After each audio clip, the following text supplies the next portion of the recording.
De Haute-Gaspésie, la Métis Matin Matapedia. Monsieur le Président, depuis 1967, Israël mène un régime de colonisation dans les territoires palestiniens occupés, comprenant des mesures telles que l'établissement de colonies, la présence de routes de contournement, à l'usage exclusif des Juifs, des points de passage et l'érection d'un mur dit de sécurité qui s'insère à plusieurs endroits profondément en territoire palestinien. Depuis 1967, Israël a installé plus de 500 000 Juifs israéliens en Cisjordanie, y compris à Jérusalem-Est, un territoire destiné à accueillir le futur État palestinien. Ainsi, en date d'aujourd'hui, Monsieur le Président, Israël possède approximativement 120 colonies reconnues et 100 avant-postes non reconnus, illégalement implantés en territoire palestinien. Les colonies en tant que telles ne couvrent que 2% des territoires palestiniens occupés.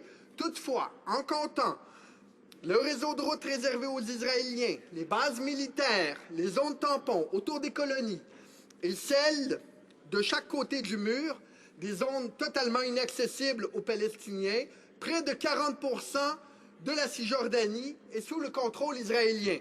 Il est reconnu à vaste échelle au sein de la communauté internationale, que ce soit par les États-Unis, l'Union européenne, la Russie et les Nations unies, que la construction des colonies israéliennes fait obstacle à la paix et à la résolution du conflit israélo-palestinien.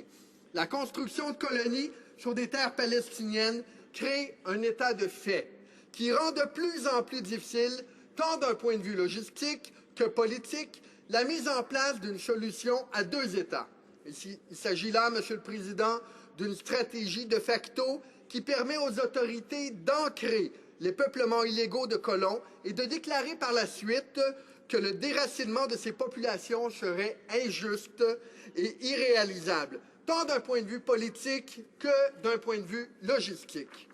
L'expansion de l'infrastructure israélienne et de son appareil de sécurité dans les colonies à partir du territoire israélien, à proprement dit, pose également des problèmes économiques et politiques pour les Palestiniens. Les colonies sont illégales, selon diverses dispositions du droit international. D'ailleurs, l'article 49, alinéa 6 de la 4e Convention de Genève, dont Israël est signataire, stipule que la puissance occupante ne pourra procéder à la déportation ou au transfert d'une partie de sa population civile dans le territoire occupé par elle. D'ailleurs aussi, le statut de Rome, qui énonce les règles de la Cour pénale internationale, définit explicitement le transfert par une puissance occupante d'une partie de sa population civile dans le territoire qu'elle occupe comme étant un crime de guerre punissable en vertu de la CPI.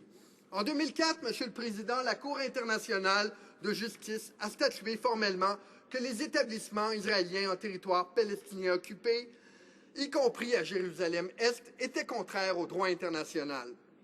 Plusieurs rapports des droits de la personne ont conclu aux violations du droit international inhérentes aux colonies israéliennes et aux institutions qui lui sont associées. Ces colonies et les infrastructures qui leur sont afférentes, comme les postes de contrôle, les routes à usage exclusif des Israéliens, restreignent sévèrement, Monsieur le Président, l'accès aux Palestiniens à l'emploi, aux terres, aux écoles et aux hôpitaux. Monsieur le Président, le gouvernement nous dira-t-il pourquoi il refuse de condamner clairement et publiquement les colonies et les infrastructures coloniales israéliennes en territoire palestinien occupé, y compris à Jérusalem-Est, Monsieur le Président? Le secrétaire parlementaire du ministre des Affaires étrangères. Merci, Monsieur le Président. J'ai l'honneur de prendre la parole ce soir pour rappeler encore une fois aux députés les principes de la politique dans le Moyen-Orient du Canada.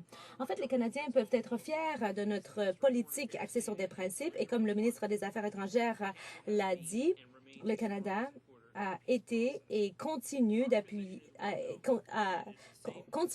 le processus de paix. Nous sommes résolus à en arriver à une paix globale et permanente dans cette région. Nous voulons nous assurer que toutes les mesures unilatérales mèneront à la paix. Cela comprend le fait qu'il y a la rhétorique et la conduite provocatrice de l'autorité palestinienne qui n'a pas aidé à l'Assemblée des Nations unies. Mais je rappelle aux députés que nous poursuivons notre engagement qui consiste à aider à hauteur de 300 millions de dollars le secteur de la justice, le développement durable et les besoins humanitaires dans la région. Cette aide a été bien reçue non seulement par l'autorité palestinienne, mais aussi par Israël et les États-Unis. Monsieur le Président, la position du Canada a été constante et claire. Nous continuons de croire que la question doit être résolue entre les deux parties et nous continuons d'enjoindre ces deux parties de poursuivre les négociations sans préconditions. Monsieur le Président, une déclaration récente du ministre des Affaires étrangères s'est avérée pour le moins choquante.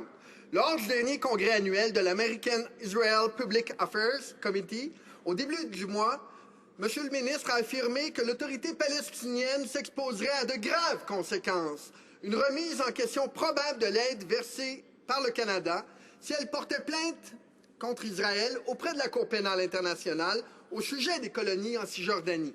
Il est aberrant qu'un ministre du cabinet, Monsieur le Président, menace de punir la partie la plus faible à un conflit, les Palestiniens, simplement parce qu'il demande à la CPI d'examiner la situation des colonies israéliennes et d'émettre un jugement. Alors, Monsieur le Président, le gouvernement nous dira-t-il également pourquoi il menace l'autorité palestinienne si celle-ci tente de recourir à la Cour pénale internationale, une instance créée par la communauté internationale pour protéger les civils des crimes de guerre sur la question des colonies israéliennes? Le secrétaire parlementaire. Merci, Monsieur le Président. En fait, moi, j'ai participé à cette conférence et j'ai écouté le ministre et je peux rassurer le député du fait qu'aucune menace de la sorte n'a été proférée. La position de notre gouvernement est claire. La seule façon d'en arriver à une paix durable, c'est d'avoir des négociations directes entre les parties. Les mesures unilatérales de part et d'autre nuisent au processus de paix et nous l'avons dit aux deux parties. Le Canada continuera d'aider à hauteur de 300 millions de dollars l'autorité palestinienne, mais nous n'allons pas reconnaître un État palestinien tant qu'il n'y aura pas de processus de paix qui soit négocié avec Israël et qui soit réussi. Nous continuons à vouloir une solution avec deux États en Israël et Palestine. Le 29 novembre de l'an dernier, nous avons souligné l'importance d'une entente négociée reposant sur un processus de paix. Je peux garantir que c'est ce à quoi nous tenons.